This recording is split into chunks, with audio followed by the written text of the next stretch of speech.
Welcome once again to Inside LAFC, the Max and Vince podcast from glorious Los Angeles. I feel like I have to say it every time. It's hot. It's so not Alhambra. hot. We got corrected. Oh, I told that last yeah, week, remember? I said that we talked about it last week. Okay. I can't say glorious Alhambra. You can't. It's just over there, Alhambra. You could throw a rock to Alhambra from here, Yes. but we physically are located in Los Angeles, Yeah. the city of Los Angeles. I don't want to be like my dad and be that guy and go, hey, how about this heat? But it is hot. But we have this beautiful canopy for your viewing pleasure. Field looks amazing. Team trained. And folks, obviously Vince LaRosa, Max Bretos, we have The goods. the goods. This is, guess-wise, the best show we have ever put together. And we have a very high bar, as you know, for our loyal listeners. But coming up, we will speak to John Thorrington about the big moves that were made, not just Gareth Bale. Obviously, that's going to be the majority of our conversation here, but also Giorgio Chiellini and Carlos Vela, who has re-signed through the end of 2023. We will then be talking to Carlos Vela about staying in Los really? Angeles. We did. Finally. Finally, only took 4+ years. We got 4+ years. We got him. We peppered around, but we were very respectful, right? Let's talk about this process. We was there, and we're like, yeah, we'd like to keep him in space. By the way, he's so gregarious here. He says hi to everyone. He's everyone's best He waved friend. to us. He was a good 20 yards away because he had to do something else before he came to us. And he said, "You finally had me on." Before he sat down, he waved, gave the thumbs up, and we were like, "Oh, he's just doing that to be like, hey, I said hi. I don't have to come over there." But he came, sat down. He's an open book. If you want to talk to him, he will listen to you. I had a 10-minute free-for-all about Luis Miguel with Carlos Vela, one of my finer moments since I've been employed here at LAFC. I didn't offer a lot. I like Luis Miguel, but I don't know the songbook that well. But he wanted to go. He was in tour. Back to front? Pretty well. I just think he enjoys Luis Miguel, like many other things. By the way, the Menudo, not that Luis Miguel and Menudo have anything together, the Menudo documentary on HBO Max, recommend. Check it out. All right, I'll check it out. So it's I good. will check it out. What are we going to talk about? I mean, there's so many ways to go, and it's not like this hasn't happened with the club before, but not to this extent. Like, there's been a lot of exciting moments, but I think this week, or like I was telling you, this kind of sprint to the Galaxy match is going to be one of the craziest times in the history of this club. Now, all due respect to Carlos Vela, who is the figure of this club and will be for the foreseeable future. All due respect to the groundbreaking of the stadium, or the news, I should say, not so much the actual stadium being open for business. But this is the biggest news item that this club has been involved with. And when you mention that for LAFC, it would apply to this league. When you think of the great signings, David Beckham obviously is very special because he was the first. Gareth Bale, I don't think many would argue, is probably a superior talent in many ways to any player that has come through here. I'm not saying he is going to be the best player in the league, but talent-wise, I don't know if he has an equal. And that's what makes this so massive in so many ways. In addition, when you add about the means that he came here, where it was, Vince, nobody knew. We talked to Tom Bogert yesterday. Incredible. Nobody knew. He said that Gareth Bale told Cardiff City that it was going to go to LAFC, and Cardiff City kept their lips sealed. Nobody knew until LAFC had a video out saying they were going to do it. People started a flurry, and lo and behold, it happened. Yeah, I mean, there are clubs that will try to torpedo moves just by like, oh, you're not coming here? Well, what if we just leak it and see what happens? See if that muddies the waters a little bit. I would do that. Hey, you didn't, though. Torpedo. I mean, I found out like less than 24 hours before it was going to happen, and I was still like, wait, what? No. Really? No. And I found out a little bit beforehand. Yeah. And I think... And I remember doing, I put Bale LAFC. No, nothing. Something from 2020 came up. It was almost... It seemed like for most people, and that's why there's a lot of salty Cardiff fans, and hey, we welcome you to watch our games. MLS our is a club product. Is your club. Yes, we now have. We welcome all the Welsh. Your favorite son of Wales. It would seem like it was a done deal. He was going to go to Cardiff, and that's why it seemed like it flew under that radar. Like that laid down a blanket you could get underneath. But to your point, yeah, Beckham. He's the first one, so in a lot of ways he'll always get that. I think Carlos is in the conversation as a player that came. He was 28 years old when he signed at the height of his career. But Robbie Keane, a guy. When it initially happened, Stevie Gerrard, Andrea Pirlo, David Villa. Who's the Italian went to Toronto? Why am I drawing a blank? Sebastian Giovinco. Obviously, Lorenzo Insigne has his entire the fanfare for that. And look, he's still got a great. He arrived in Toronto, and they had a great reception for him. But he's probably feeling like, hey, man, I didn't get my moment because I got announced so soon I didn't show up. But Gareth Bale, the point I'm trying to make is he's 32, and he's just a player that literally has everything in his locker. Free kicks, curlers, left foot, power, headers, dribbling. I mean, what can't he do? You say free kicks? Yeah. Free kicks. Yes. It's really remarkable. Now, what makes it because we saw when Twitter happened and everyone's excited and some people are like 33. Salty. I go, first of all, 33 is not over the hill. 32. Well, 32, but it's right. It's not even 33, but it's not over the hill. Things have changed, kiddos. Mm-hmm. Athletes are playing to their mid-30s and playing very well. Messi, Ronaldo. I just saw Rafa Nadal, beating up the kids in Wimbledon. Tom Brady. All these athletes are doing. It's a different. I mean, guys can play to their 40s now, so that's not really an issue. The other one is he's still in love with the game, and we spoke to John Thorrington. He'll shed some light on that as well. But it's a situation where he has been adamant about this guy has been misperceived in that situation. But also, if you need any more ammunition on that, it's a World Cup year, and Wales are back in the World Cup. This is it. This is immensely important for him, his country, his teammates. This is where he is going to prepare for the World Cup. So you're going to see, I would imagine, the best Gareth Bale. Yeah, John, we're going to have John, and we've already done the interview with John. So alluding to it, John will break it down, the motivation of the player, the talks that they've had, and then also the philosophy of the club, because I do think that has become an issue for a lot of people because they feel like maybe something has changed, and John will tell you how it hasn't. This has always been a feature of the club. It's just this was the time that it actually all lined up because they had a very specific vision. So while it seems like things have changed, it's really just because the vision was so sharp and focused that they weren't going to vary from it, and so that's why you haven't seen it happen sooner. They want to win trophies, and they have an opportunity for a lot. Right now, they will project to be the Supporter Shield. 2 Supporter Shields are better than 1, even though it's the same one. It gets you into CONCACAF. It gets you into CONCACAF Champions League, which we've talked about as a very agreeable tournament. The Mexican side is lacking the powerhouse clubs, and I'm not saying that Pachuca or Atlas can't compete at that level, but America or Cruz Azul can throw money at this Champions League, more so than these other clubs, which can give them the edge. So CONCACAF Champions League, this is the year to get into it. LAFC know that, and obviously MLS Cup as well. So this is the beginning of this is not a passing thing. This euphoria that we're feeling from Gareth Bale and Carlos Vela in the fold and Giorgio Chiellini here, who's going to be in LA here very shortly, this is going to have staying power for this club. Even if the results aren't there right away, it's going to be all eyes are on this, getting media requests from everywhere, and that's going to continue. They're all signed till 2023 at the minimum, right? Bale is actually the one that will go to the summer and then has an option to make it longer. But Giorgio's through 2023. Carlos is through 2023. Bale's option could push him through 2024.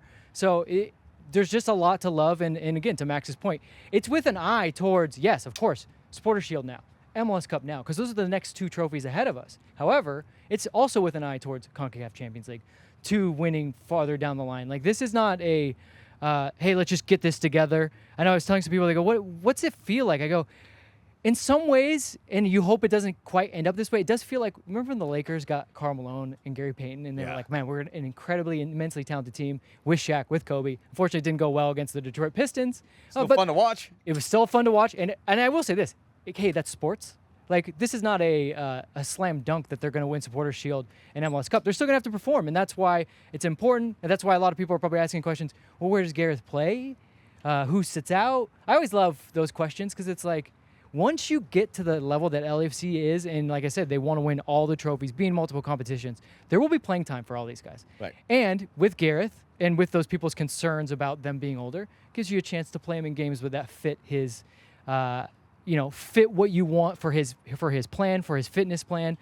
We talked about how only 2 games remain on turf. One of them will be out of the way this weekend. So they will only have 1 match on turf. And if all things go well, because of the way they're playing, that will be the only match on turf. Because if you win the Supporter Shield, MLS Cup goes through you. You will get to play on grass. You don't even have to sniff the turf. Don't even think about it. And so no long road trips. They already did the Florida trip. Longest road trip is Nashville. Nashville, which they have. Which a subplot that I mentioned about the World Cup euphoria is we are going to, Wales play the United States in that first World Cup game on June 21st. We're all locked in. You're going to see Gareth Bale versus Walker Zimmerman. I mean, Right. you talk about the intel and just an illuminated matchup. There's not a dull minute from this point forward through the end of the Are season. you trying to say LAFC's actively helping Wales? A little bit. Well, of course we are. Because Rob Page, the coach, he's like, all right, Gareth, what did you see? And he's like, no more Welsh accents. I promise that. Yeah, please don't do it. But I would think Rob Page would be looking at this and go, of all the landing places he could have been, LAFC with the football that they play. Better than Cardiff City. Yeah. All due respect. And not in the championship where it gets pretty. Yeah. You might get an old two-footer. Maybe not to say that won't happen here, but The level of football, the ideas that will be going through Gareth's head as he shows back up to Wales at the end of November or in the friendlies, I think he's going to be pretty happy with, because that's always a concern. Your national team, and it goes both ways, more so with the club team, because the club team, right, most of these guys go to their national team, they don't train as much. It's kind of just, hey, we've got a collection of guys, there's some small ideas on the table, but then when they return to their club, they have to retrain them, reprogram them back. But I would say that Rob Page would probably look at it and go, good, good. So we talked about some of the pitfalls that are out of the way for LAFC that will help Gareth Bale, probably more so Giorgio Chiellini. You also have to look at how they're going to be used. To me, and July 8th, the Galaxy game is the first one. Neither is going to start that game. They're going to build into that. Maybe they don't even play in that game. Yeah, they'll be there. I'm assuming they'll be on the bench just to be able to take that first couple minutes in. But the reason I say that is, let us not forget, LAFC are the best team in MLS, right? Record-wise, offensively. They are playing very well. So you have the luxury of bringing them in at your convenience, your pace. Ramping up their fitness, making sure that they're ready to go. Because, again, they're going to want to play. Yeah. They're here to play. Well, like John said, it's not about being first place in June. There you go. But what do you think? I mean, I think it's going to be a slow burn for these guys. And then maybe sub-appearances, and then I think in the right situation, you get them in there. It also depends on the performance of others in front of them, obviously. That's where the smart money goes. Yeah, and Will said when we had him with Giorgio was like, I'm not coming here just to automatically take someone's position. I got to play into that, and I got to prove that if I'm starting, it's because I deserve to start. It's not because I'm named Giorgio Chiellini, and that's a great attitude to have. And he's one of the few players that when they say that, I really believe him. I know a lot of guys give you lip service, but Giorgio's a smart guy, and he really understands the dynamics of locker rooms and how him showing up already changes things, whether for good or bad, it changes, right? Change is natural. You'll feel it immediately. But he understands he has to kind of wade his way in slowly, get to know the guys. They've been here first, and he's saying all the right things. But, yeah, I think if LAFC are being smart about it, and they are saying all the right things, it's all about our sports science staff, how they look at these guys, how they come in. We'll make sure that they're ready for peak times, which is not just MLS Cup, but for Gareth, I think those conversations probably happen. We want you to be peaking at MLS Cup, which will then have you peaking when you go to the World Cup. It just makes sense. So I agree with you. There's no reason to just go, they're supreme football players. Let's just throw them out there and see what happens. That raises the bar for everyone because everyone wants to play and they know what's what. But we've also spoke to John and Will Coons about how excited the players were when they were told that these two players were coming. And then the addition of Carlos Vela. So we talked to Carlos, so we'll hear it in his own words. But this is where he wanted to be, as you touched on. He's happy. All this talk about going to Mexico or going back to Spain because his wife is from there. This is a place where I don't know. I've never asked him this, but he said it as much. But they're comfortable. But you could see why there is that comfort level, especially for a player like that. Watching them. Sorry. I was going to say, I don't care who you are. Moving sucks. Moving sucks. Moving sucks. L.A. with a little chiche is a nice place. It's good without it. But still, moving sucks. Whether you get movers, whether you get older, whether you're in the tax bracket that Carlos Vela is in, it just sucks. Especially when you've got young children, moving your family, and he'll talk about it. He'll talk about how much kind of the weight is lifted off his shoulders, knowing doesn't have to do that, and his family's in a place where they feel comfortable and happy. Well, how do you real quick look? Because we're going to talk a little bit about the Red Bulls, a little mini preview of FC Dallas, because many of you may be listening to this after the game on Wednesday night. It's on Fox. Fox took that game from our local broadcast. But look, if they waited, I know. They waited to July or August. Yeah. Okay. So it'll be on FS1, I believe, so check it out there. Big game. FC Dallas is really good in the West. Carlos Vela, Gareth Bale, Brian Rodriguez, Chicho Arango, Mahala, Danny Musovski, all these guys that fit in there. But let's just talk about the trio we saw with the Red Bulls: Mahala, Vela, Brian Rodriguez. Chicho comes in and scores the goal, and now Gareth Bale fits in. There's a lot of options. Perhaps the most popular outlook for folks is Vela in the middle, which we'll talk a little bit about, and maybe Bale on the left, Brian on the right. Maybe they interchange. That's really exciting, but that's not the only option. How would you? Let's just talk about Bale and Vela, how you see those two operating together. Yeah, the different looks that you get. I think even Bale can play 9 a little bit. What's interesting about a lot of those guys, actually pretty much all of those guys, because even Danny Musovski, who's not a natural winger, has been playing some wing. They can all fill in the gaps, fill in the position, go with the flow of the game. If Carlos Vela goes out wide, Gareth Bale can come through the middle. Chicho Arango can go through the middle. He can go wide. Carlos can go through the middle. I think that will continue. But what I'm really excited about, and I think we'll see it a couple times, is what you just brought up. I like Carlos as a bit of a false nine dropping off, because if those center backs are baited even one step and Carlos can turn, and then Gareth is already on the run or Brian's already on the run, you're just dinking balls over like we saw in that Red Bull game. And that is an incredible weapon. It's something that LAFC's done more so this year, being direct that way and understanding, look, at the spaces there, just take it and let the guys like this that have supreme talent, like Brian Rodriguez, and again, we'll talk about it in the game, let them get out and run. Open up their legs and see what they can do, because those guys in space with defenders running towards their own goal, nightmare. Every single one of them. I mean that from top to bottom, not just Gareth Bale. You don't want Danny Musovski running at you when you're backing up into your 18. You don't want Mahala running at you when you're backing up into your 18. Oh, Izzy Tajuri-Shradi, he's going to be ready chomping. God, we forgot him because he's been injured, but he's getting close to being full fitness. It's incredible, and we'll talk more about it. We'll have plenty of time here. We don't want to. What do you like? What would you be your front three? I think I would like Brian and Bale flanking Carlos, and I think I saw it in the Red Bull game because Carlos Vela. And let's talk about the Red Bull game. Yeah. Let's pivot there because we're gonna approach the games a little differently. 3 things that stood out to us, and one of them is Carlos Vela in that fake 9 situation. The 2019 Vela, where he's all conquering, he's adjusted. He's such an important player to this team still, but we saw him really deft touch, getting teams moving, getting the touches going where they can transition a lot quicker, whether it's a counterattack, whether it's from their own play in the back. We saw it there, and he certainly saw it in the first goal. And with the arrival of Bale, it seems like something that we probably should get accustomed to seeing with more frequency. Although it's always up to this team to change the looks. That's part of their MO. The second half kind of changed, obviously, when you bring Chicho Arango in. I think that Red Bull game was a very good test run, because that first half, despite not being able to score, Carlos's ability, and this is always with any false nine, you have to do both. It's not like, people think false nine, it's always dropping in. No. You have to occupy the center backs at times, but then understand when you have a superiority in midfield and you can drop in and receive and be available, then you have to do it. And I think what was really, really good to see in this game was Carlos was picking those moments all the time. Like, he was not... These weren't 50-50s that he was getting. He was dropping in to give himself a yard of space and then able to turn, get a good touch, and go. And I think that's where, when he has a good game as a false nine, it's in the availability. If he knows he can get the ball to feet, but also, I've watched him a few times. There was times where he was right dead in the center of those center backs, holding them in place because the ball was wide to a winger or whatever. He recognizes the game. There were those moments. He recognizes the ability that he is also a threat. If they're going to give you something right up the middle, right up the seam, Carlos is going to take it. He's not afraid to do that. So I think that's where maybe just the false nine position is misunderstood in general, but it's where Carlos, when he plays it at the highest of levels, he is threatening you both ways.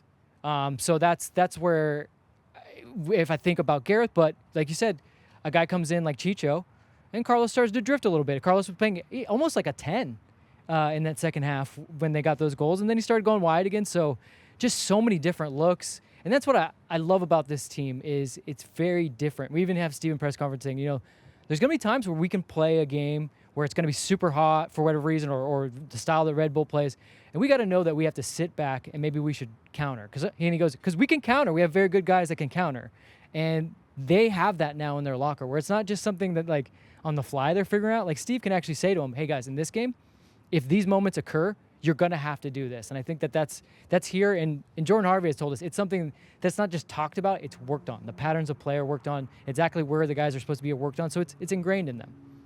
Also in touch with Steve Cherundolo, he talked about how he likes noon kickoffs, which is the first time I ever heard that. Weirdo. 'Cause he says he likes the rest of Sunday. With all due respect to my was best strange. friend. No. I also told him he's my favorite head coach. He goes, well, you don't know any other head coaches. I go, that's not true. He knows a lot of head coaches.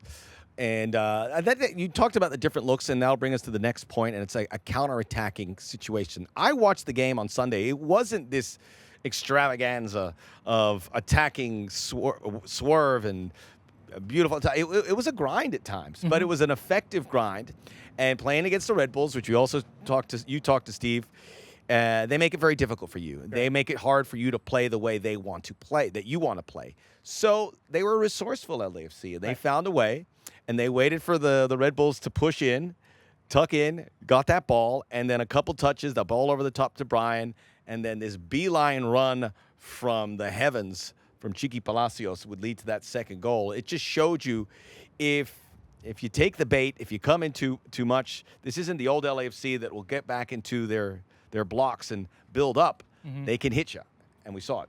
And that's exactly how the Red Bulls would have done it, over the top, come across. I think if you're going to be effective against Red Bull, every game that you play against them has to kind of ebb and flow. Because the game did start, I thought LAFC actually had a pretty hot start.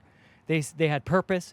They were going at Red Bull, but couldn't quite craft that perfect opportunity, right? And then Red Bull said, hey, you guys want to run? We can run. Like, let's do this. And the pace of the game maybe ticked up to a level to where I think Steve would probably even say, that's not what I want to do with my team against this Red Bull team, because then you're getting in a fight with them that you know they love it. They get down and dirty. That's what they want to do. And I think the second half is when we saw that adjustment where it was like, guys, if we can stay back, we can stay a little compact, we can force the space, because we know that Red Bull is not going to stay back. They want to push forward. There's going to be opportunities for us. And that's where the change kind of happened. And to your point, the counterattack. I mean, that's second goal. The first goal, not quite a counterattack, although it happened. I think that's about the directness in the willingness to say, we don't need to make it look pretty. Just one pass over the top. Chicho, thank you, done and dusted. The second goal, though, that starts off a Red Bull corner. That then we pick up the ball feet from our goal line, out ball to Brian. Brian, get out and run. And I love seeing Brian, the ability to put the defender under pressure, saying, I could take this myself if you want, but then the composure. This has been the change for Brian this year. That final product is there. The composure to slide it. I mean, it was two passes. One to Brian, slide it to Chiqui, then Chiqui making it a 60-yard run and understanding. I mean, it's funny to say that that's an unselfish run because obviously he gets the goal, but anytime you run 60 yards, there's no saying you're going to get that ball. There was no one around him. He just dusted them. And I guess that's a good pivot to the next takeaway from the game, and that's the fullback play. And it stood out to me because fullbacks are there to be seen on those attacking runs. Maybe they'll tuck back, and sometimes you don't even see the fullbacks because they stay home a lot. When I watched that game, I saw fullbacks involved in everything. Chiqui Palacios, Franco Escobar, Ryan Hollingshead to a lesser degree when he came in. They were a big part of the buildup. They combine so much with the players inside them. They are never static. They can be attacking players. They can be defenders. To me, when you if you had and this is unofficial, but if you had a kilometer, a mile tracker on these guys, sorry, I was in Europe. The metric system got a hold of me. It goes that fast?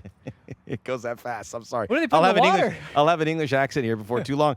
No, please don't. We already ventured into that territory in LAFC 360. Those guys would be at the top of the tracker. Yes, and Steve made that point. They do a lot of the dirty work that doesn't get acknowledged by a lot of people because, to your point, there's just so much of it. It's tough to keep track of all of it. So it's nice when they get the reward like Chiqui does to get an actual goal. But you were right, man. They weren't just hanging back, but they were smart. They were smart about when they opened up and when they got forward. I felt like they were really good at being that safety valve. As Red Bull got sucked to one side, they would stay deep and then keep that space in front of them and allow their teammates to play it in that space, and then they go forward. They didn't leave themselves exposed too often. There was a few times where Jesus David Murillo and Sebastian Ibiaga had to go 1v1, and they know that. Sebastian has told us that. You know when you come here to LAFC that at points you're going to be in that position, so you don't even worry about it. You just know that you got to be a part of it. And he said if you're a modern center back, you relish it in a lot of ways, and they did. But I think those center backs, like you said, they stitched the team together, moving the ball from left to right, getting it to the free man, getting it to the man that he's facing upfield. His hips are opened up and he's going forward.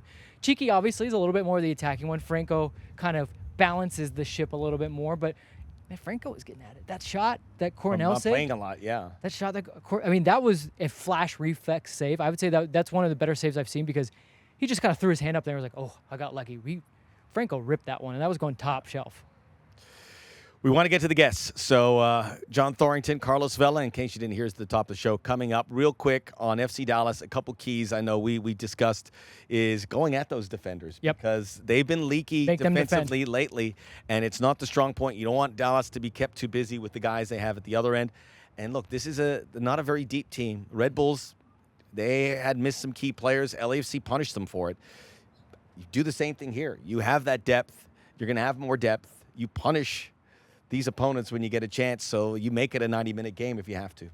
Dallas reminds me a bit of the LAFC team coming out of pandemic 2020-21, where they love to play with the ball, and when you let them play with the ball, they can hurt you. They're very dangerous, but man, they don't love to defend per se, because they're a young team. I think those ways kind of settle in a little bit. They're naturally gifted in attacking, but if you can force them to defend for large chunks of that match, they can capitulate. And they can do it late, too, which is, again, another sign of a younger team to not be able to kind of close out games. But I still want to point out, they can hurt you. Paul Arriola and Jesus Ferreira. They're amongst the top scorers in the league. Early MVP candidates. Yep, either one. They have to get some, I would say, at least in the top 5 of MVP candidates.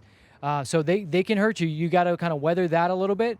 But as we pointed out, LAFC now has different ways to play. They can play a little counterattacking. I would just say it's a nightmare for opponents. I wouldn't want Dallas to have so much of the ball where they build into it. I think if you go at them a little bit, that's when they're a little bit more vulnerable. Wednesday night, we've talked so much. I told you it was going to be an action-packed podcast. Coming up next, we'll sit with John Thorrington. We'll sit with Carlos Vela, only on Inside LAFC, the Max and Vince podcast. Back here on Inside LAFC, the Max and Vince podcast. Thrilled to be joined by LAFC co-president and general manager John Thorrington. What's been going on? It's been a pretty quiet week, no? Yeah, not much. Happy to spend some time with you guys, though. Should we get into it, or can I ask this question? Because a lot of people keep talking about it, and it's just fun to bring up if you're an LAFC fan. There's still an open DP slot, so you guys aren't done. So, your week has been crazy, but I'm guessing it's just going to keep going. Yeah, what I'd say is that if we are done, we're content with the group. And I think if we don't make another decision, it'll just mean that the opportunity to improve what we feel is a strong group didn't present itself. Having said that, we do have some exciting options that we are analyzing, and we do have the resources, the spot available to make a decision if we feel the right player comes in that can help improve the group. Gareth Bale, Giorgio Chiellini, Carlos Vela, all now with different lengths of commitments to the club here. I want to start with Gareth Bale and just your reaction when this idea first sprung up that it could be a possibility.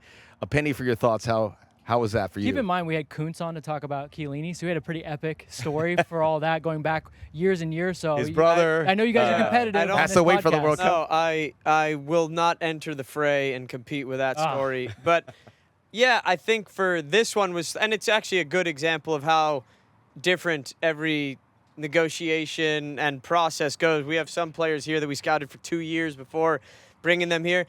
Look, Gareth Bale and Chiellini are not players you scout, right? It's something that happens. And I put this in that category of opportunism, that if these opportunities do present themselves, have you managed your roster, your budget, etc., in such a way that you can strike when you can? And in both these cases, thankfully, we could. So contrary to Giorgio, which a seed was planted a few years ago, I was always aware, and it's not atypical when you hear a player like Gareth Bale say, yeah, one day I want to go to that can mean very different things.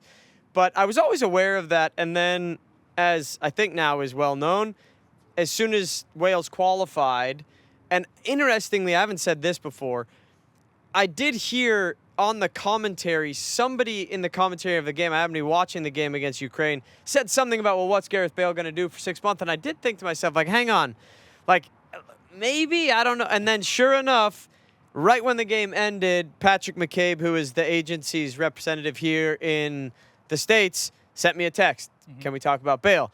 And I then have to go through and clear the path with discovery rights, etc., which we did. And then I was connected with his representative, Josh, in the UK. We started talks. You always hear it's not about money. I don't think any player ever, even if it is about money, says it is about the money. But it was right. He was absolutely genuine, very transparent in the conversation, as were we. These are not negotiations where you're playing games. It was simply, this is the opportunity. This is why we think it may make sense for Gareth, but only if he agrees. And Gareth, what do you need out of this next step of your career? What do you think you need for the preparation, for your best preparation for the World Cup? And thankfully, we fit exactly what he was looking for. You don't generally get into this fray because you don't have social media, lucky you. But I think a lot of even LAFC fans are wondering, is this a change in personality? Because they felt like these are players that we don't, the player profile, the ages specifically, don't normally bring in.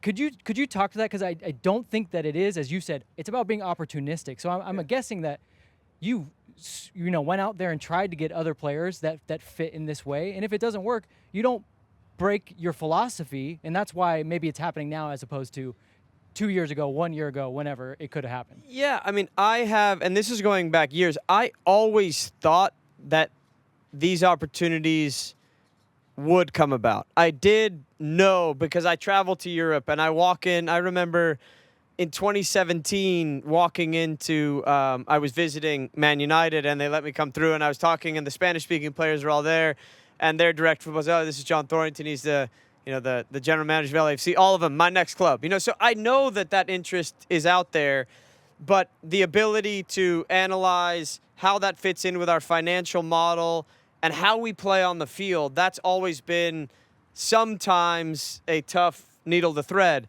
In these cases, it wasn't that, and these opportunities did come about. You have two guys that understood what LAFC presents to them in a unique way, right? It's not European Champions League football, but it's an opportunity to win something really special. And I think more importantly, it's to make a really big impact on the sport in this country, for this club, for some of our young players to say, I know how seriously Giorgio, as an example, takes it when Bonucci says, you made my career. And for him to think, and he's been watching all of our games, to think, what if Fall is that next guy? And Fall is saying, Giorgio, thank you. And I think Giorgio really likes that. And then when you take Gareth, he's 32 years old. He's just played some very important games for Real Madrid. He's captained the most important games in his country's recent history.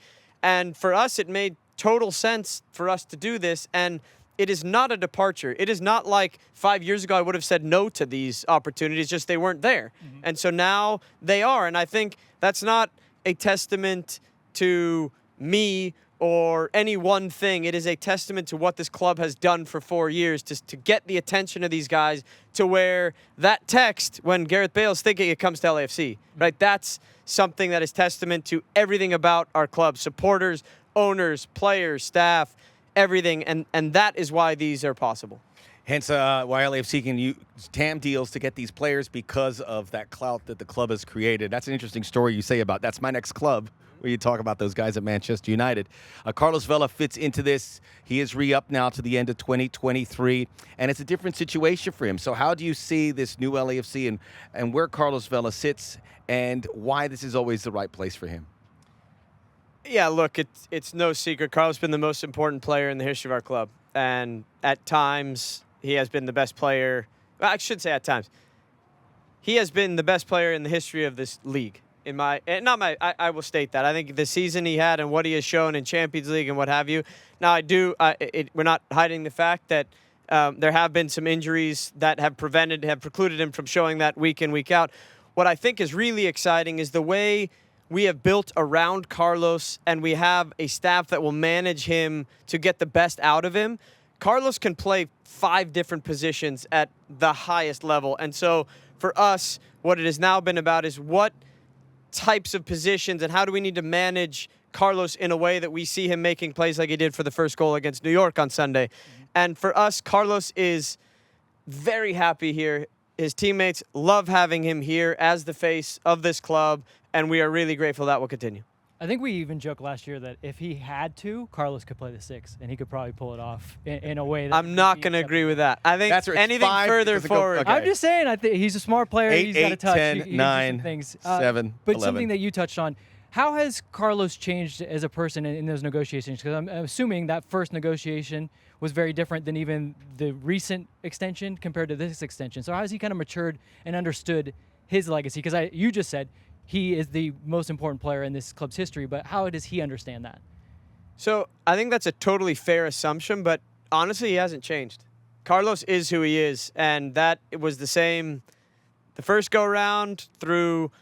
We did alter his contract after his first year, and spiced it up a little bit for him as a reward. And then now this was obviously the big renegotiation. But Carlos is Carlos. He's very clear. My relationship with him was never affected. Steve's relationship with him was never affected. He was clear he wanted to be here. We were clear we wanted him to be here and to continue. And from that moment on, I feel like it was just ironing out details. But Carlos is an incredibly likable guy. I feel like he's very misunderstood. He's a really likable guy that we love having here. With all these news, if we bundle it into a package, creating quite a euphoria, how did you see that from your perspective? Not only when the first news that Gareth Bale was going back to Giorgio Chiellini, but then Gareth Bale, which no one saw coming, to the Carlos Vela. How do you see that with all the euphoria? Did it take you by surprise? Is it what you expected? Yeah. Nobody, including me, saw it coming. I think that's an important thing. These are the types of things that you don't. So much of this is very calculated, but the only way I could say this was calculated was how we managed things in order to be able to execute on this, right? But yeah, it's been a complete whirlwind. I'll be honest. Ever since Saturday morning, the negotiation was not, was time consuming, but well worth it with all three of these guys. But then Saturday morning, and it's just been this whirlwind of, these sort of additive pieces of news that are coming, and it's an incredibly exciting moment for LAFC. I think what's important to note, again, is that we have a really strong group here that we really believe in, and then we believe that these players and men will be complementary pieces to help this group get even stronger, and hopefully we are not just celebrating a press conference like we did Saturday, but we're actually celebrating come the end of the year, and that's why we're making these decisions. When we talk with you about these things, it's never about just this moment, though. You always say, we have an eye to what's the next step, what's the future. And Max and I have been talking about it. We want to get back into that CONCACAF Champions League. And I think a lot of people are looking at this and they're saying it's MLS Cup or bust. And I get it. That's the next kind of trophy on offer other than the Supporters' Shield. But what is the eye to the future? This group, is it a group that you feel like you're going to have to make a lot of changes in the following season? Or can we keep these guys together if they, in fact, mesh the way you want them to and continue to make a run through that CONCACAF Champions League, if that's what comes on offer? Yeah, it's a good question. I do think if we're looking at what decisions we'll make in December, I think there are already some things that we have to plan for that we expect to happen. But a lot of cards will turn over between now and the end of the season. When you talk about Champions League, you talk about MLS Cup, and does this change expectations, things like that? Not your question, but one I've been getting. No. That's always been expectation. That's always been priority number one. Get into Champions League, win trophies. Get into Champions League, win trophies. So really unfortunate we're not still fighting for the Open Cup, but we still have two things out there, Supporters' Shield and MLS Cup, both of which get us into Champions League, which is the goal of this team. We want this club to be in Champions League. We want to beat the Galaxy. We want to beat Club America. We want to win the Supporters' Shield, and we want to win MLS Cup. Those expectations would have been the same if you asked me a month ago than if you asked me today. All we are confident about now is that these additions will help us to that end. It's a whirlwind, certainly, and that was probably the right answer. And we're so excited because we get to cover this whirlwind, which is as good as it gets. And bookended in here from the end of the season, from where we are now, is the World Cup, which LAFC is going to be predominantly involved in. How do you see the build-up there? How does it change what would be a normal season to a World Cup year where LAFC players, which now includes Gareth Bale, will be there? Yeah, it's interesting. Obviously, the rhythm of the year is different with a November World Cup. And I was very, not vocal as though I actually have a platform, but in my own head, I was very anti this shift of a World Cup from summer, and I'm the purist. I needed to be June. Lesson learned that I don't think we're signing either of these two guys if that weren't the case. So lesson learned.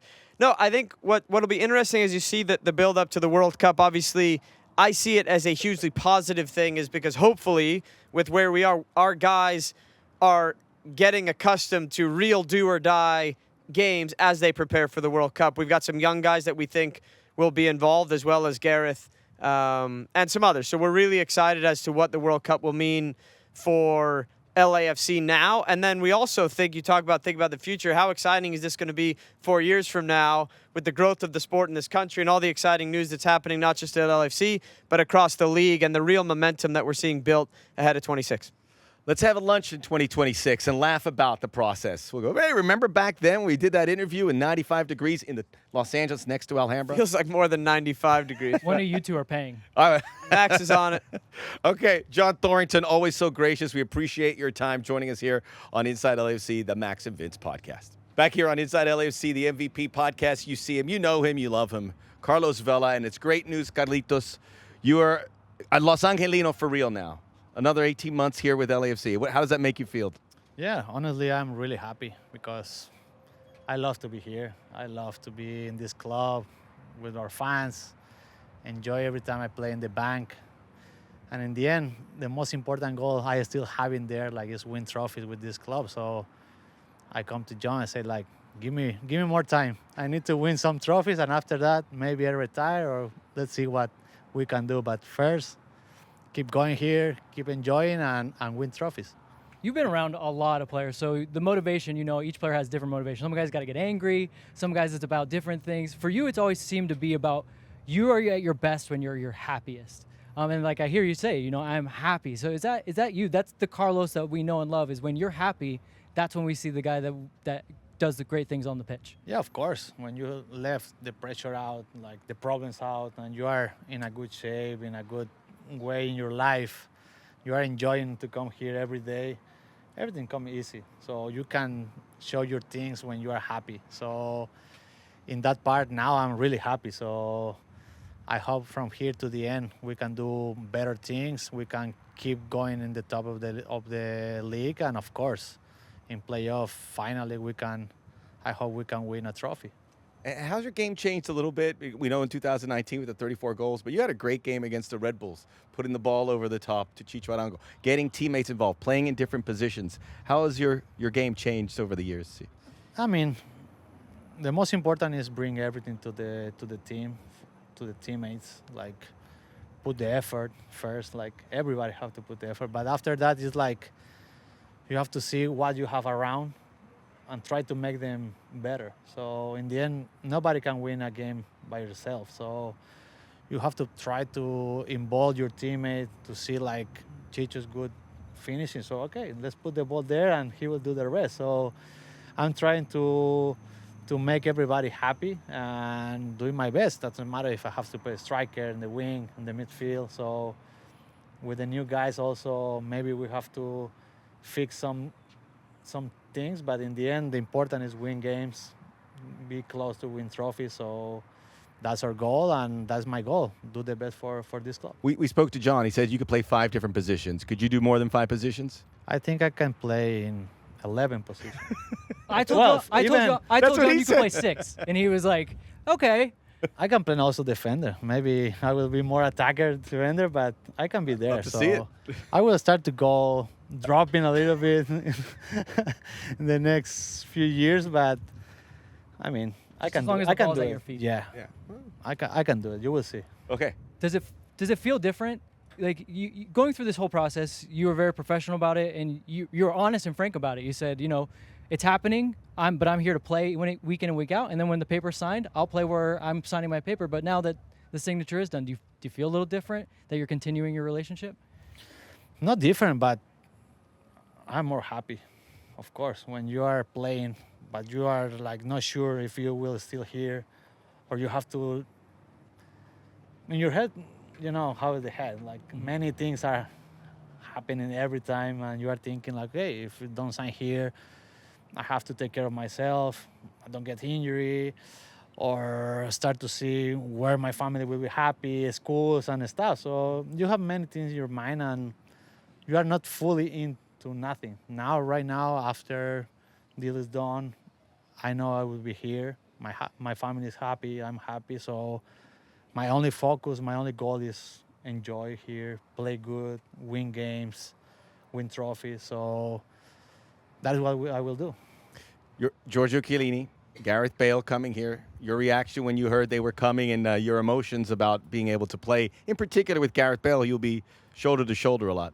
Yeah, it was a surprise because in the end you heard many things like, oh, this player is coming, the other player is coming, but that kind of players, everybody wants that player. So you hear like, oh, maybe it's coming. It's like, okay, but other 50 teams want it as well. So it's hard to really believe like it's happening, but now we have it here. So the only thing we can do is like bring the best for them to bring into the team, be good with him, and just let it say like, come on, enjoy and do your things. What you liked about LA? Hey, enjoy it. Of course, it's like Club, it's city. LA, this club. You just come here with a smile, enjoy, and the rest will come.